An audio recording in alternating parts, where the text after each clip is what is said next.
নমস্কার football fans, BRS sport চ্যানেলে আজকের প্রধান আপডেটটি হলো এআইএফএফ ঘোষণা করেছে AFC Asian cup final round qualifier ম্যাচের ভেন্যু।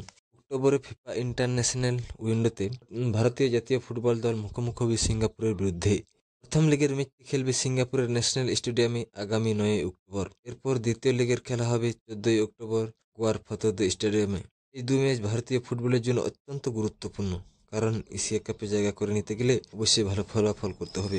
আজকের দ্বিতীয় আপডেটটি হলো হায়দ্রাবাদ এফসি সঙ্গে পারস্পরিকভাবে চুক্তি শেষ করার পর আব্দুল রবি গোয়াতে সাইন করতে চলেছে। অবশ্যই মেডিকেল পাস করলেই তবেই সে সাইন করতে পারবে। এছাড়াও হায়দ্রাবাদ এফসি রিলায়েন্স ফাউন্ডেশনের ডেভেলপমেন্ট লিগের দুই তরুণ তারকাকে সাইন করতে চলেছে।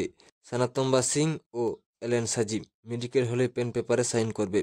আজকের 3 নম্বর আপডেটটি হলো মোহনবাগান সুপার জায়ান্ট ও এফসি গোয়া এসিএল2 প্রস্তুতির জন্য নিজেদের মধ্যে ফ্রেন্ডলি ম্যাচ খেলতে চলেছে 9 সেপ্টেম্বর কিশোর ভারতী ক্রীড়াঙ্গনে। তবে ম্যাচটি কখন হবে সেটা জানা যায়নি, তবে অবশ্যই জানলে আপনাদেরকে জানিয়ে দেওয়া হবে। তবে অবশ্যই ম্যাচটি ক্লোজ ডোরে হবে, দর্শকদের ঢুকতে দেওয়া হবে না, এরকমই আমরা আপডেট পাচ্ছি।